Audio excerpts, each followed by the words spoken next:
Hello and welcome everybody to another episode of In the Field here on the Reserve Pool Network. Today I'm joined by my illustrious co-host Isaac. How are we doing today? I'm good, sir. How are you? I'm doing quite well. Today we've got two absolutely fantastic competitors here. On our left-hand side we have Paul, the champion of the Midwest Dice Masters Open, very accomplished player in his own right. And of course, on our right-hand side, we are joined by our very own Dylan from the Reserve Pool. So we've got a very interesting matchup going on. Our teams are going to be survival of the fittest coming out of Paul's side, a little bit of life gain, a little bit of vicious struggle, and a little bit of burn. So whereas Dylan is working with the Doppelgangers, using a variety of characters that kind of mirror themselves and manipulate levels for a variety of really interesting effects. Yeah, it looks like some really fun effects going on. I love that Dylan has not only the doppelganger idea with Mystique, but he has a doppelgangered pair of Adam and the Atom on his team. Not to mention that Giant Man, Ant-Man setup. All those similar characters. Mystique is going to be grabbing out his opponent's dice and turning them against him. That could be coming down on really any of the big bashy characters that are on Paul's side, specifically Red Dragon and Blue Eyes White Dragon are always key targets, but Phoenix and Parallax are actual options as well. Meanwhile, there's Worth, who is going to allow him to redirect Mystique as he chooses, and of course Kobolds along with Lantern Ring are so very powerful. Yeah, and Paul's got some life gain cards, which will be interesting to see how he puts that Beast and Constantine, both cheap fielded, cheap buy characters, but can give him opportunities to gain some life. The really key thing to note there is that they're both 2 costs, and with big entrance, each of them can be bought for a single sidekick die. And alongside Vicious Struggles, that life gain is going to be so important since he can basically have his opponent kill himself just by playing down that Vicious Struggle, letting that Lantern Ring deal its damage, and healing himself up. So while both of them are going to be taking the damage, he actually has a way to turn a little bit of that back on itself. Absolutely. And it looks like Paul's won our roll-off, and he has taken his first turn here. He does get that lucky Sidekick Bolt combo, meaning Blue Eyes Ramp is totally a thing. And alongside Big Entrance, that could be a very handy little pickup. Sadly, he won't be able to pull off both, since that would still only reduce Big Entrance to a 2 cost, and it would take a full 3 dice to do so, meaning that he would only have 1 left over, but he could take advantage of Resurrection Global if it was on the table. Sadly, it is not, so he's going to decide to go instead with the Red Dragon Global, dealing that damage and ignoring the prep, but getting some damage on the field. Yeah, and that gets him that one early shot at Dylan. If this becomes a back and forth struggle of life, he's already got him by that one little life point ahead. Can start to make a difference when it comes down to the end of this. And since we do have Professor X on the field, that means that this is effectively perfect ramp nonetheless, since he's still getting both of those dice out of his use pile, and he's sequestered that sidekick on the field, so it's no longer in with the clutter. It is usually better to bring Big Entrance alongside something like Resurrection or Silver Surfer, so you can guarantee you draw into it on turn 2, but it looks like Paul is more than content to kind of sit back and rely on his luck, and even if he doesn't grab it, at least PXG his way into a ton of dice on turn 3 and be able to make a bunch of little weenie purchases that are going to keep him alive throughout the course of the game. Yeah, absolutely. That Big Entrance turn 2 is nice, but boy, playing around on Vassal and getting some experience, that turn 3 with that great PXG ramp and Big Entrance can make for some real big, really good purchases right off the bat. Speaking of real big, really good purchases right off the bat, we see those 3 Kobolds coming in off that perfect fist roll. Absolutely fantastic to grab a bunch of early fists when you're playing on building Kobolds, and keeping that 1 mask in reserve means that he's going to get the exact same amount of dice to roll next turn as his opponent, Paul. So really lucky roll on Dylan's behalf, and he plays it perfectly. Grab the Kobolds, get them in your bag, get that ramp going, and if he can pick up a Lantern Ring, that's going to turn into a lot of damage very fast. He could not have had a better first turn there. Wow, that has a lot of sidekicks. I mean, if you want to get your sidekicks out now, it's a possibility. But with that big entrance available for rolling and re-rolling, he really should be trying to pick up as much energy as possible, make those early Constantine and Beast purchases, and he does manage to pull it off quite nicely, in fact. There's some really good cheap characters there. He's got the 2 fists. If he decides to go after a couple Beasts, he could even go after a couple Constantines as well there. I'm calling it as a single Constantine into double Beast with a Professor X, allowing him to get exactly 4 dice out next turn from his bag, emptying it, meaning that it's perfectly set up for whatever he wants to pull off. He can have a little bit of extra time to manipulate his use pile, and he still doesn't abandon PXG. He only gets 1 proc off of it, whereas he has 2 dice to use, but it would still be better than what he's got currently. Yeah, it looks like he's trying to determine where he's going to use that. Now, big entrance is a fun die, and I'm sure a lot of people have had opportunities to use it. But one of the things I've seen with it is you got to make that early purchase worthwhile, because as the game starts to go, big entrance can get a little bit more in the way than can be helpful. I don't necessarily know if I agree with that, because so long as you make a single purchase with big entrance, it effectively pays for itself, because as it is used, it turns all of your dice that you're purchasing into 1 purchasing cost less, so it's effectively 1 generic energy spent towards every single purchase you make that turn. And as a purchase die, if it can even allow you to make 2 purchases, then it's already paid for itself, whereas that extra utility it gets from putting the dice directly into your bag makes a real difference. And wow, that's a little bit of a surprise. Instead of going for the full 4 dice in the bag, he's actually picking up Vicious Struggles instead. Yeah, I picked those up big, and a lot of it, too, becomes what type of team you're playing with a big entrance. If you're going after a lot of purchases, it's probably a good die for you later on. The way I've played it and the way I've used it has been the plan to buy early, not make a lot of purchases, and get that big splash early to make sure that big entrance gets its use, gets effectiveness right in the game. Mm-hmm. So we have the Vicious Struggle that he bought and just 1 Beast, is that correct? That is correct. You can see it taken right off the top there. Yep. So players are being consistent, making sure to purchase from the top, and we appreciate that. The one thing I did want to mention about big entrance is that while it is such an effective die for rush strategies and getting out a lot of cheap little weenie characters, the one issue it runs into is that it requires a lot of support on your team in order to make it run well.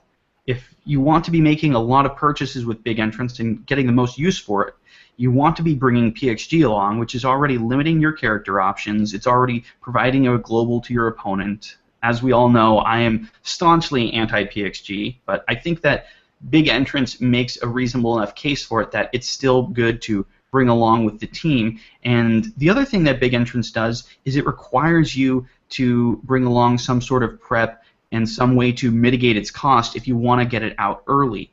Going in for a red dragon into PXG with that big entrance, and perhaps something along the lines of Resurrection or the Silver Surfer Global, is so hard to pull off because it requires that perfect roll, and it's taking so many of your slots just to allow you to purchase characters earlier and faster, which can really set you behind if you roll poorly, since you no longer have the extra slots available for a more versatile team.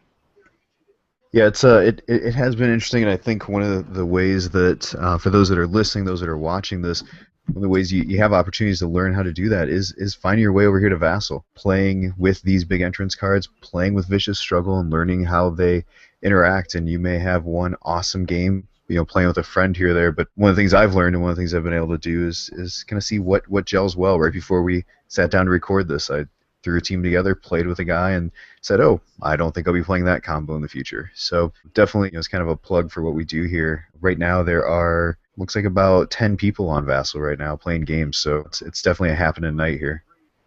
That sort of sounds like a plug, but at the same time, I can totally see exactly where you're coming from with that. Vassal has been such a wonderful little platform for us all to get together and try things out on, and it's really allowed both yourself, myself, and multiple other players I've spoken to directly really get a feel for their teams and kind of narrow things down for setups that they've wanted to try out in person but were afraid of actually bringing to their local event.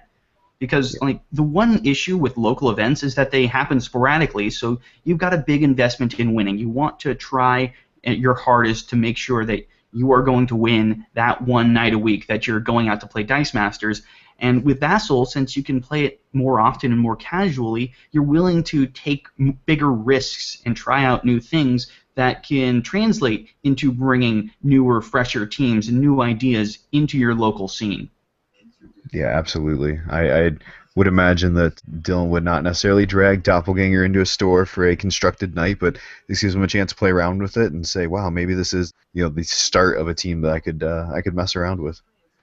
And that's also another interesting thing, is that not only does it allow you to bring a very gimmicky and unique setup, but it also allows you to face them. Like, how many games do you buy your opponent's basic actions on turn 2? I can probably count them on one hand, whereas here we've already seen Vicious Struggle been picked up by both players. It's out of dice on turn 3. That's just ridiculous for a basic action. It could be that the War of Light basic actions really are just that fundamentally strong and worth picking up, but I also think it speaks to the sorts of strategies and ideas that people can get up to on Vassal. Absolutely, yeah, and I'm interested to see how Dylan puts that Vicious Struggle to use. I think it's definitely made for the team that Paul's running here, but we'll see how Dylan uses that from a defensive standpoint on his end here. I am interested to see where we go from here, since with all those Vicious Struggles picked up and a ton of Red Dragon pings going down on both sides, we've got our damage set up, and now is going to be the first turn that the Kobolds actually make it through the bag for hopefully what will be some really big purchases, maybe some Atoms, maybe the Atom, Ant-Man, Giant Man. I'm not so certain if Giant Man would be a good idea, since he requires that mask which takes away from PXG, but as just a perfect beat stick, he really can't be beat. So it's going to be really interesting to see how they choose to go about this. He is ramping up, so if he decides to go after the Mystique early, I don't know if he's going to go after it at this point. And the Lantern Ring, as good as it is, with 2 Vicious Struggles on the other side of the fence, I don't know that I would use that moving forward strategy here. Well, I did talk a lot about that Red Dragon, but we also see Beast being thrown in there for that little bit of extra. To see a player brought down to a quarter life on turn 3, especially by a non-aggro team, but with the Red Dragon and the cheapo characters, it looks like Paul is more than willing to send his characters into the fray to get that damage done. Yeah, absolutely. He's got him down to 15 here, but Dylan's rolling quite a bit of dice. We'll see what he decides to field and keep here. Looks like he's planning on keeping that Vicious Struggle, and he's got a couple small low characters coming to the field for him. He decides to keep a hold of that sidekick bolt in order for the Blue Eyes combo, and rerolled all those lovely little shields into Wilds and Fists in order for him to really make his big purchases. And shields don't even appear on his team. He wants to be making Atom purchases. He wants to pick up his Lantern Ring. He wants to grab Giant Man. He wants to grab Ant-Man. None of these characters work with those shields, and so rerolling them into usable dice was a really key point, and it also gives him dice for PXG should he make that decision. Yeah, absolutely. I think he's probably trying to figure out here, does he go after Atom, or does he go after the Atom? With that PXG ramp, he'd pick up 2 of the Atoms here. Could go after Atom and Ant-Man. I think probably what you were talking about here, the Giant Man just doesn't seem like a great option for him. He needs to hold on to those question marks and be able to use those to continue that ramp he's got going. If he ever gets a turn where he's got a surplus, it's going to be more than acceptable for him to turn that into Giant Man. And I suspect that he wants to pick up Lantern Ring here, but he may not get the option, since that's going to require his 1 bolt, which is basically how he looks to be making some of his big purchases. And so he picks up a pair of Ant-Mans and holds on to everything else in reserve. Holding on to that bolt for a little bit of Blue Eyes shenanigans, and maybe even forcing a character to attack, pulling it off the field, and making sure it can't really hang around as a threat, since we do have the Phoenix Global available to both players. With Vicious Struggle in effect, any damage he can do to his opponent through that call-out ability, that Phoenix, is going to be very direct damage, and even if Paul manages to play down his own Vicious Struggle damage is not mirrored back and forth, so it would still be straight damage he could get through to his opponent, even though it is going to eventually be healed by his opponent's characters. It gives him that little bit extra insurance here. I don't foresee Paul fielding anything. Well, he's got a couple sidekicks he may field here. But I'm guessing he's going to re-roll those and try and get that energy since he's saving his big entrance. I'll admit that it was an interesting idea for him to pick up 2 Ant-Men and hold on to that bolt to pull out whatever beast was going to come in, but I think he may have actually had a better turn if he decided to pay out that sidekick and the bolt in order to bring Adam into his used pile, since Adam is kind of the focus of the main damage potential of this team, using Adam to level himself up multiple times, and then using the Polymorph Global to spin up either Giant Men, or even Mystique in order to take advantage of her level 3 burst face. If he goes to that Mystique, it's going to be a great card, and like you said, the Atom becomes something he really does need out there right now.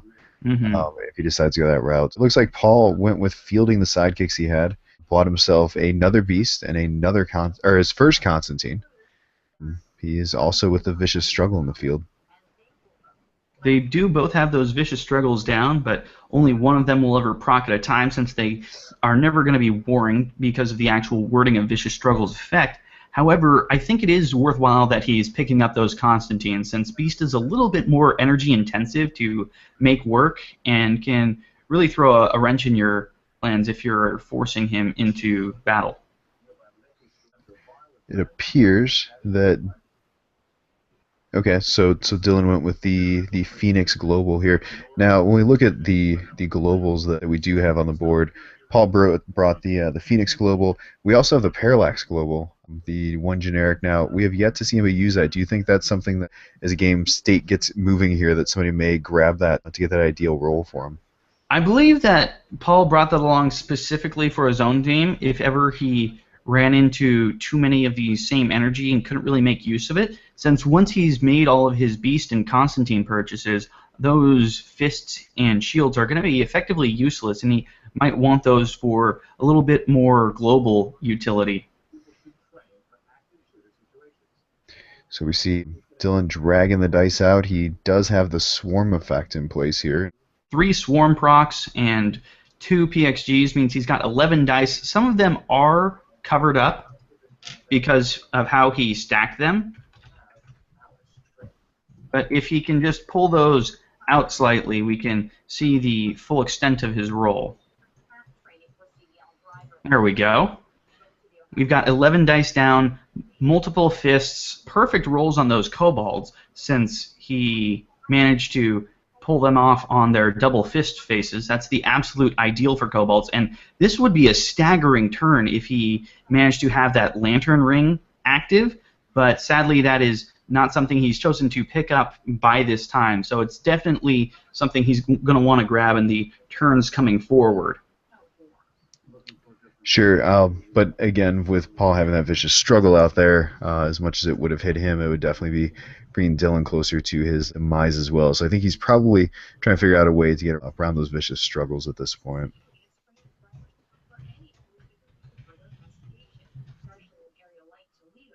When it comes to purchases, he's got a few options. Like I said, he's got that lantern ring, but considering the just disgusting amount of energy available to him, he may actually want to pick up that Mystique as well, or maybe picking up the Atom in order to set up the polymorph combo for when Mystique eventually comes onto the field.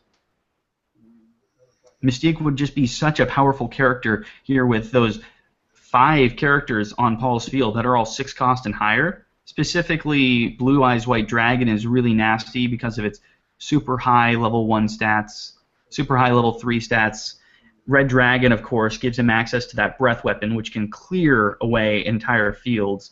And maybe having that ability to pick up a Bolt character in order to swing with, as well as the Mass character, would put a little bit of extra damage into Lantern Ring.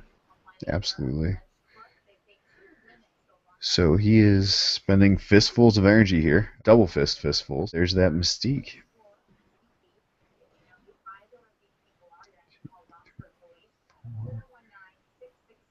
And Picking up that Mystique is going to give him some options as what to do later. We saw that Parallax was an option, but he decided against it and instead picked up Mystique and Worth. So he is planning on using that Worth combo with Mystique in order to retarget her as he chooses. Yeah, absolutely. The Worth is a fun little card. The when-fielded effects, and I believe with what Dylan's got, the only when-fielded he's got is Mystique, so those two are very tied in together as a combo he hopes to use. Fun little pair of blue buddies, so to speak. He does Absolutely. manage to maintain those 3 masks for plenty of PXGs, and with the Kobold swarming that's going to be going on, we've got almost a guaranteed large draw coming in for him next turn. Whereas we still see Vicious Struggle being thrown down. I'm a little bit disappointed we didn't see Lantern Ring picked up, since that looks like it's going to be the main damage potential aside from Red Dragon swinging in. And with Red Dragon swinging in, Mira's Global becomes really effective. The Red Dragon is able to be mitigated if they're high enough, of course. And again, I think it'll be interesting to see what Dylan's thought process was about this point in the game, to say, did he pass on that Lantern Ring knowing that Paul's been able to pretty consistently keep a Vicious Struggle out there on the field. That ring, as much as it would be a great source of damage to Paul, Dylan's losing the war on life right now. If he decides to do that, he'll end up at the lower end of the life spectrum here. I think what's going through his head right now is he doesn't want to play down the Lantern Ring and then get dragged out to attack with the Phoenix Global for a ton of Vicious Struggle damage, because it is entirely possible that he might not get the perfect rolls on the turns that he needs them in order to get that full lethal strictly from swinging in with his fist characters. However, if he ever manages it, it doesn't matter if Vicious Struggle is on the board. If he can do lethal all in a single instance, none of that damage is redirected. The game will end the moment that Paul's life hits 0. So that's something that Dylan needs to keep in mind. As he continues to tank away at him, and that's where the math skills of this game come into play. You have to be able to look and say, 2, 3, 4 turns down the line, can I do this damage? Is it going to be enough to take care of him? And the last thing he'd want to do is leave him hanging out at like 1 life or anything where it's just all going to come flooding back his way. Oh, I agree. 18 is a lot of damage to try and deal all in 1 turn, but Lantern Ring actually makes that a possibility, especially with those kobolds available to draw even more dice for more energy and more fists. If he can get down a second Ant-Man, all he needs is a Lantern Ring and 6 fists in his reserve pool, and that's lethal right there. It doesn't matter what's coming out of his opponent's field. In between the Ant-Man and Kobolds, like you said, he has Fist aplenty, which is also, I'm guessing, he has that anger issue card to make use of those fists sitting in his reserve pool if the opportunity were to arise.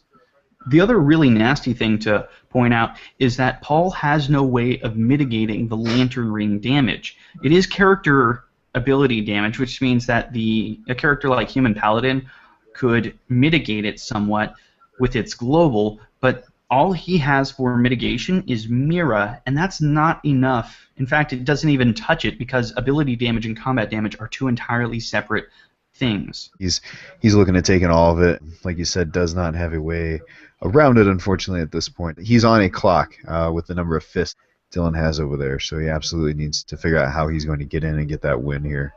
We see Dylan sacrificing his sidekick in order to make sure that the beast does not proc, and that it kind of just hangs around in the field for now. He doesn't want his opponent getting that extra bit of life. And we do see some more Kobold procs, which is always nice. A little bit of extra swarm, a bunch of extra dice. I really want to see that Lantern Ring picked up. But with the right setup, Red Dragon into a full field swing could actually kill him outright if we get enough character faces and enough extra pump for anger issues.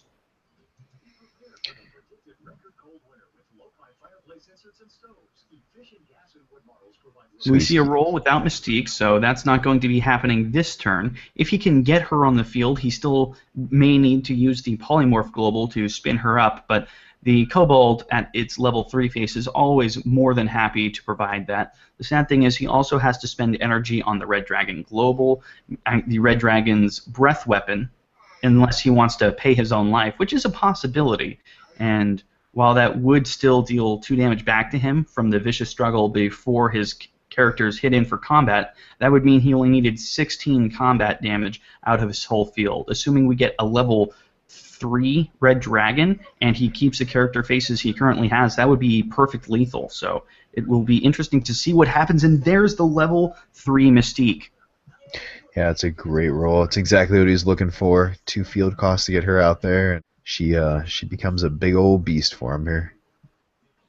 We're going to have to see him play his cards right, especially since Mira actually takes that red dragon combat damage down from 8 down to 2. But if he can pump his other characters properly, I believe he may be able to pull out lethal, since there's only going to be 1 Mira. Let's count it up, shall we? We've got 1 from the Kobold, 1 from the other Kobold, Yep. 2 from the Ant-Man, 3 from the other Ant-Man, totaling 7. 2 from the Mira Global Red Dragon. Another 2 from that, meaning we've got 11 damage. 12 damage from the Sidekick. We have spent 2 energy. We only have 2 pump damage, so that could only be a max of 14 damage this turn, which would not kill Paul and would instead be lethal in the other direction. So we're going to have to see how that works out. He may not even want to copy the Red Dragon at all, since his opponent has that Wild in reserve, which could turn into a Phoenix, dragging him in for 8 damage to both parties. Yeah, it's not the way he wants to go, and obviously right now Dylan is doing just what you said. He's rolling through that math. He's trying to figure out, when you have this many dice in front of you and you know you're up against that vicious struggle, it's important what he fields, when he fields it, knowing what may or may not be coming right back at his face here. I did mention that he doesn't quite have lethal here, but with a little bit of a reroll using the masks on the Parallax Global, that could be turned around. If he doesn't want to try for the Parallax Global this turn, he can instead take the safe option of Lantern Ring, using that 1 Wild he has in reserve alongside any number of his kind of waste energy.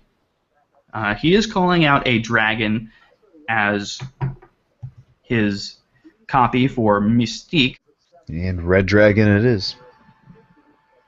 There we go. He is going to have access to that breath weapon capability. Parallax looks dragon-esque, and we've got that Blue Eyes White Dragon sitting there looking tempting, and that's usually going to be the perfect Mystique target, but with that Red Dragon, he gains access to that breath weapon, which is so vital in this last little setup turn. Absolutely. And he's loading up the characters. Dylan is going through those lethal calculations right now, trying to determine how he wants to go about this last little turn here, since he believes he's got the ability to edge it out, and I think that he may have misread the maths here for getting the Mira Global, but he's swinging in with that Red Dragon and all of his field in tow, so we're going to have to see what happens here. So he decided to take the 2 life damage to drop himself down. We see that breath weapon coming out, clearing the way for all of his attackers and dealing 2 damage to both players because Vicious Struggle is in effect. We have a very good selection of pump globals coming from those fists, and I think that the plan is going to be to polymorph his Ant-Man's up levels in order to get that little bit of extra damage he needs. It looks like he's making sure he's got those masks going to the right places, spinning his kobolds down, spinning his Ant-Men up, keeping the Red Dragon Mystique combo at level 3, making sure that it's still the best target in order for his opponent to use that Mira Global on. But I think that's actually going to be game if he pulls it off correctly. Let's see what they decide to do in this last little turn here.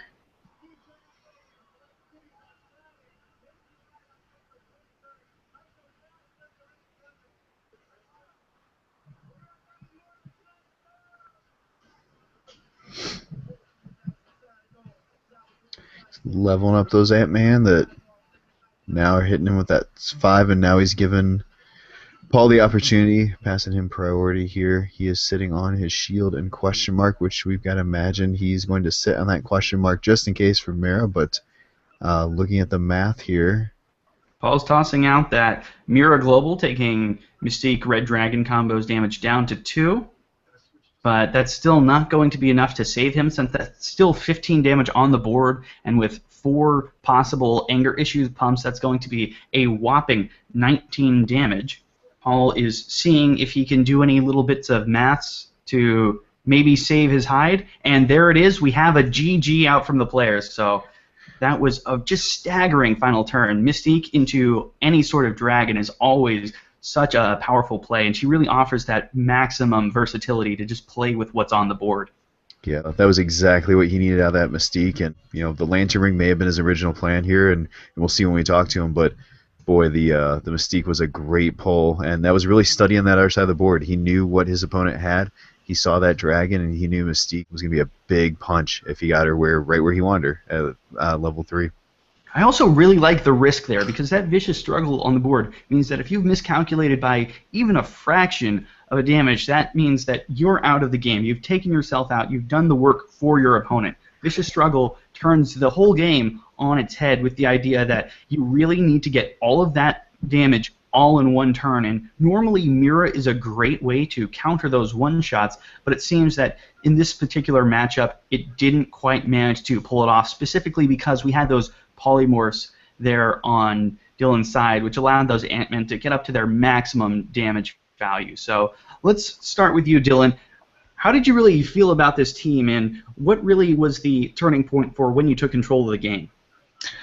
Well, I wanted to do something because I noticed that their recent ruling said that you can have duplicate, essentially what are the same character. I think that the team itself kind of fell into place, though, really, with that Mystique. I think that was a big turn for me, and turning point was when I was able to actually get her. I wanted to grab my Lantern multiple times, the Lantern Ring, but I knew with that vicious struggle and the way he was filtering through them so quickly that I felt like it was going to bite me in the butt in the end, so I just held off on that and kind of just built up my wall until I was able to make that that final strike to really just clear it. So yeah, absolutely. I talking to Necros, we went through that. That's as a player, as I'm studying and kind of looking at, okay, if I'm Dylan, what am I going to do? I think you used that opportunity to say, okay, this is my win condition. It may not win. What other options do I have? And you didn't bring the Red Dragon, but you had to be able to think on the fly. When you looked at your Mystique and you put her on this team, is that the type of character you were hoping to see on the other side of the field? Yeah, generally something like that, or anything that's really a board state control. Like a Jinzo or something like that. I didn't really bring. My team is focused more around ramping with kobolds and not too heavily reliant on any kind of like ramping mechanics global-wise. But I definitely used the anger issues, and that was a thought process with the kobolds to kind of feed the anger issues. And the polymorph, I know with that Mystique, and even with the Giant Man, that can be the difference in the game, is having that ability to rotate up and make your characters actually viable versus chump blockers. I know you just mentioned it with the kobolds and the anger issues and the polymorph fitting in with the Ant-Man, but I really want to call attention to how perfectly you crafted the synergy with your basic actions on this team. Even though you never decided to go out and buy them, each one of them has a really important slot on this team that can make you win in a variety of ways, and I think that was the real way you managed to edge out Paul here, was that you had multiple different ways that all allowed you to win. You had the anger issues offering some overcrush if you got stalled down. You had the Lantern Ring with the Kobold energy allowing you to really just swing in for a ton of damage on the right rolls. And you had that Mystique giving you effectively a wild card character that could fix the issues that you had with your team if you ever came up against a strategy that countered your own, like this one with the vicious struggles really hurting your ability to pick up that Lantern Ring. And I have to say, that vicious struggle, I'm sure a lot of people have played up against it, is really a lot of pressure. Like that put me on the ropes a lot of the game, where I was super hesitant to do anything just because I wanted to make sure that I had everything in the right place before I made that commitment. And I didn't really have an answer to it other than making sure, in the end I had enough to do it. And that Red Dragon he brought just really helped me out in terms of giving me a good option to at least make it through. If he had had those sidekicks and that beast up, it really would have taken a lot longer, I think, in terms of being able to win and be able to make that solid knockout. So. Yeah, I wasn't even I wasn't even thinking about you polymorphing up the Ant-Man until it happened. I felt like I kind of blew my ramp early, and that kind of threw me out of whack. I was behind on dice most of the game, it felt like. I know exactly what you mean by that feeling. I think that's one of the reasons that I don't take to PXG necessarily as much as some of the other players is that I feel like if you ever get the off turn where you lose that PXG ramp, where you don't roll enough masks to kind of keep yourself going, keep yourself funded, your whole game plan just goes right down the drain. Yeah, his early purchase of that Vicious Struggle was a smart move. That made me feel forced into buying that second Vicious Struggle, my last Vicious Struggle. On a turn, I wouldn't have necessarily done it. If the opponent had left 2 out there, I probably saved some of that energy in that turn to cycle a little more to keep ahead on the cycle. But as soon as he took 1, I didn't want him having 2. So that was a smart move. That's a really interesting concept that I'd never really considered, is pressuring your opponent with purchases rather than with damage. Forcing your opponent to kind of look at their basic actions and say, what would happen if he managed to steal the last one? Would that really mess up my strategy? And you looked at that and made the value judgment to take the last Vicious Struggle rather than ramping perfectly. And I think that was, as you said, just a really great move on Dylan's part, pulling off that really interesting mind game there. Because in the end, my build is designed just to circle those sidekicks through and through and through, so I always have enough to not have what happened at the end there, which is if I have like 1 more, then at least I have 2 mirror plays, and that just wasn't there because of that. So that's where if you were asking me where I felt like it changed, it was that moment right there. Yeah, and I think that's really an important part of playing on Vassal, is taking a look at your team, taking a look at the match, and figuring out not necessarily what you did wrong, but where the game went wrong and how you can go about fixing that next time. Because it's not always down to your own faults losing. Sometimes it's your opponent doing something well, like that purchase of the Vicious Struggle. And there's not really some way that you can always plan ahead for all those moments. So taking a moment to look back and seeing how your opponent did well and trying to emulate that in your next game maybe is a better idea than looking at what you did wrong. Right. I agree. So, but I really like your team, man. It's a pretty cool concept. I liked it. Well, Paul, playing on Vassal here, how much experience have you had playing in this format? What did you think of it?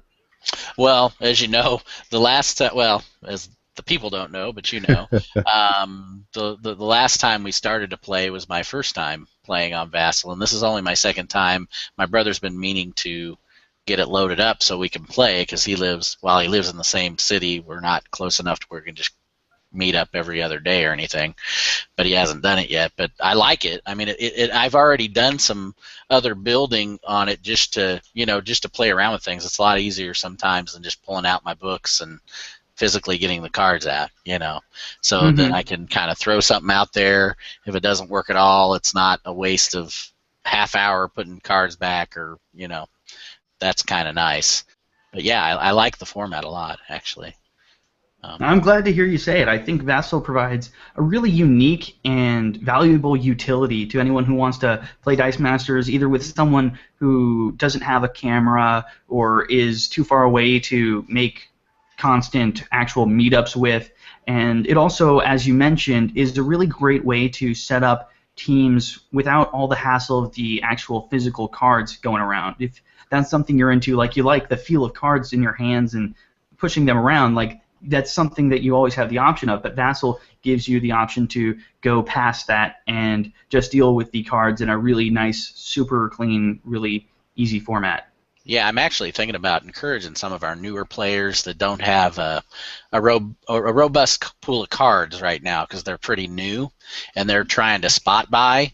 I'm thinking about encouraging them to get on here, because it gives them a chance to, okay, I like these characters, but can I really make a team work out of these characters before they go buy a bunch of cards that are useless to them? So. And speaking of newer players, where exactly are you playing currently, and what's the situation with that?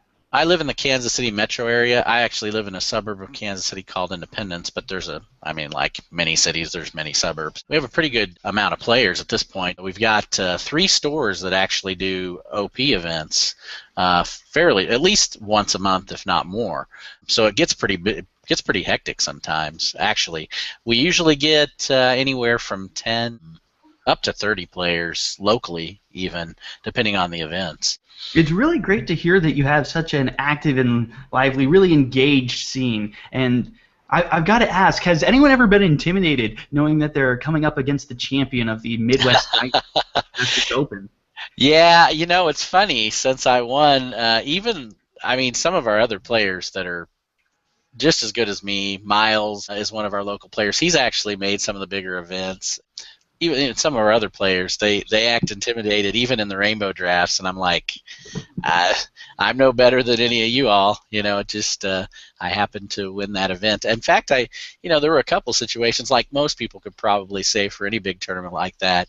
There were a couple moments where I just flat out got a little lucky. In my top 4 match against Josh Temple, he's a pretty active person on some of the forums. He could have had me if he had just noticed that I had a wild energy left and a transfer power to transfer power the attack value from his Wolverine.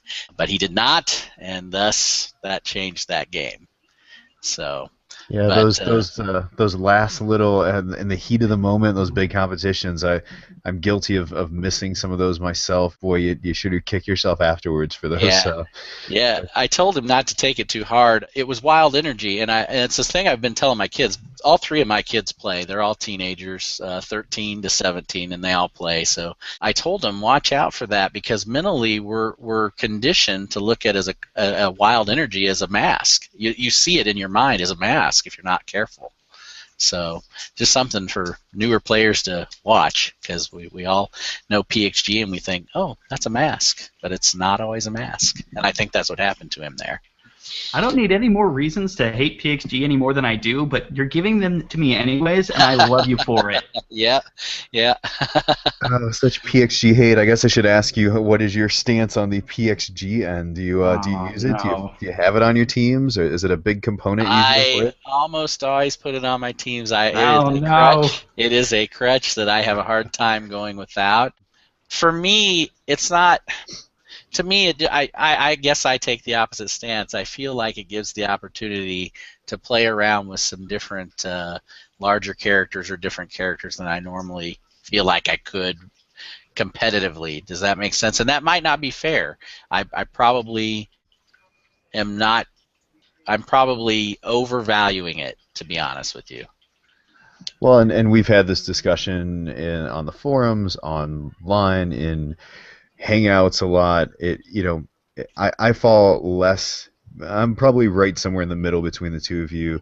I use it when I think it's necessary for the team I'm building to be successful. But to just always throw it on every team, it's not the approach I take at all. And some teams really need it and need it to be successful. But to have it on every team, there's other ways to ramp, there's other ways to churn. And one of the fun things about trying these things out is being able to say, well, maybe I didn't necessarily need that, or maybe my opponent completely used it way better than I did. I didn't need it that particular game. Yeah, it's funny. Early on, I say early on, when D&D first came out, one of the first teams I built was a swarm team with Colossus and a Human Torch, and the only reason I leaned away from going with kobolds as a swarm, as a tactic for ramp, is my fear of magic missile and things that could kill, or other Human Torches, things that could kill them off easily and then just muck up my bag. But with the advent of Iron Fist, I'm starting to lean towards going ahead and getting the kobolds again and going with Iron Fist kobolds and use that as my ramp, and then I have their protection. So we'll see. That's kind of a thought that I was having. And that's a really interesting thought to get out of you here, is that the thing that Vassal really does is brings unique team ideas and strategy to the table, and having you on and having a little chat while we play Vassal is exactly what this cast is here for. So I'm really glad we could get you out here, take a little bit of your time, see how you play, and get some of your ideas on the game itself. That's always really gratifying to hear and very enlightening. Yeah, I really appreciate the opportunity to come on. I mean, I'm honored that y'all had had me on here, and it was fun. Like I said, I like it, and I'll try to get on more often and maybe just play some games. And if I get a chance to do this again, I'll be more than happy to do it for you. Dylan, I think that was a challenge for a rematch. Yes, a roundabout way, right? I'll gladly accept that. That was a fun game, and definitely, like I said, I felt like you had me for over half the game. I was down to like 14, and I felt like there was nowhere I could come out, and then it just kind of rolls. You know how that goes. I mean, the luck of it. Yep. Yeah, the one thing that can beat Vicious Struggle is all that combat damage at once. It can't deal with that. So that's how you got to do it. Well, thank you all so much for watching. It's been a really delightful match. A little bit of light banter there at the end, really skillful play, and a real turnabout there in the middle of the game. So I think this was a really great match to have been able to watch play out. Be sure to subscribe to the channel and check out our other videos. We release 1 or 2 videos a week, and I'm sure that you'll find something you can really enjoy. You can also drop by thereservepool.com to fill all your Dice Masters needs. Thank you all for watching. Have a great day, everybody, and thank you for joining us here on In the Field. Thanks a lot.